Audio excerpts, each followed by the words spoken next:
সামর্থ্য থাকলে কখনোই গ্রামে থাকা উচিত নয়। গ্রামে 100 বিঘা জমির মালিক হওয়ার চাইতে শহরে এক টুকরো ভাড়া বাসায় থাকা অনেক ভালো, অনেক আরামদায়ক, অনেক সম্মানের।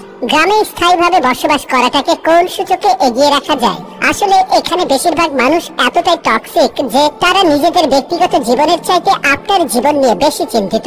আপনার চুল বড় কেন, অনার্সে পড়া সত্ত্বেও মেয়ের বিয়ে দেয় না কেন, 25 বছর বয়সে আপনি বেকার কেন, আপনার কোনো ব্যাচমেট বা আপনার সমবয়সী কেউ যদি বিদেশে গিয়ে লাখ লাখ টাকা কামায় তাহলে আপনি এখনো পড়াশোনা করছেন কেন? এসব আজগুবি বিষয় নিয়ে তাদের অনেক টেনশন। গ্রামের সব থেকে বোকা মানুষটাও শহরের মানুষকে এক হাতে 3 বার বিক্রি করতে পারবে। সামান্য জমি জমা নিয়ে যে কূটনৈতিক খেলা চলে গ্রামের মুরব্বীদের মাথায়, তা আন্তর্জাতিক কূটনীতিকদের মাথায়ও খেলবে না। আপনি পুকুরে যত্ন সহকারে মাছ চাষ করবেন, একদিন ঘুম থেকে উঠে দেখবেন সব মাছ পড়ে ভেসে আছে। আপনি কিছু নতুন ফুল ফলের গাছ রোপণ করবেন, সকালে দেখবেন গাছের গোড়া থেকে ভেঙে রাখা হয়েছে। এমনকি আপনার বোনের কিংবা মেয়ের বিয়ে ঠিক করবেন, সহজ সরল কেউ একজন নিজে সিএনজি ভাড়া করে যে বরপক্ষের কাছে দুর্নাম করে বিয়ে ভেঙে দেবে। মাঝে মধ্যে তারা এমন কিছু বিষয় নিয়েও চিন্তিত হয় যেসব বিষয় নিয়ে আপনার ফ্যামিলি মাথায় ঘামায় না। গ্রামের টক্সিসিটির আরো একটি বিরাট পার্ট হচ্ছে ঝগড়া। আপনি এমন কোনো বাড়ি খুঁজে পাবেন না যেখানে জায়গা জমি নিয়ে বিবাদ বা বিরোধ নেই। প্রত্যক্ষ এবং পরোক্ষভাবে এই ফ্যামিলি সেই ফ্যামিলি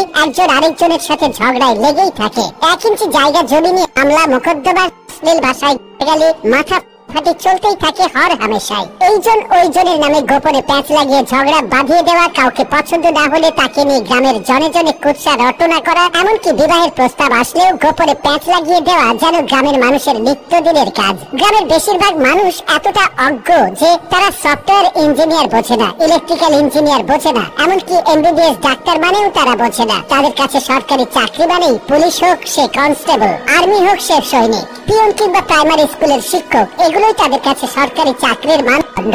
একজন নার্সকে তারা যেমন ভাবে ডাক্তার ভাবে, তেমনি ভাবে একজন সরকারি মেডিকেল এমবিবিএস বা অন্যান্য ডাক্তারি ডিগ্রিধারীদেরকেও তারা একই রকম মনে করে। তাদের কাছে আপনি সরকারের কততম গ্রেডের চাকরি করেন তার চাইতে বেশি ইম্পর্টেন্ট আপনি প্রাইভেট জব করেন নাকি গভর্নমেন্ট। আপনি প্রাইমারি স্কুলের পিয়ন হলেও হয়তোবা তারা মেয়ে বিয়ে দিতে চাইবে, কিন্তু যদি শুনে আপনি প্রাইভেট কোম্পানির চাকরি করেন, সে চাকরি যতই ভালো হোক তারা আমতা আমতা করবেই। তাদের কাছে আপনার উচ্চ শিক্ষা গ্রহণের চাইতে আপনার যে বন্ধু এসএসসি পরীক্ষার পরে সৈনিক, কনস্টেবল কিংবা বিদেশে লেবারে কাজ করতে গিয়েছে তাদের দাম অনেক বেশি। আর টক্সিসিটির সবচেয়ে বিরক্তিকর আরেকটি পার্ট হচ্ছে গ্রামের চায়ের দোকানগুলো। প্রতিটি চায়ের দোকানে চায়ের কাপের চুমুকেই ওঠে দিয়ে, যেখানে কার বউয়ের বাচ্চা হচ্ছে না, কার বউ কার সাথে কথা বলেছে, কার ছেলে মেয়ের বিবাহ হচ্ছে না, সেসব থেকে শুরু করে রাজনীতি, অর্থনীতি, খেলাধুলা কোনোটারই গবেষণা বাকি থাকে না, যার অধিকাংশই আবার গুজব। গ্রামের মানুষ যে কি চিজ, পরনে লুঙ্গি আর আলাভোলা একখানা হাসি দেখে কাউকে সহজ সরল ভাববেন না। তামাম দুনিয়াটা মেলা ক্রিটিক্যাল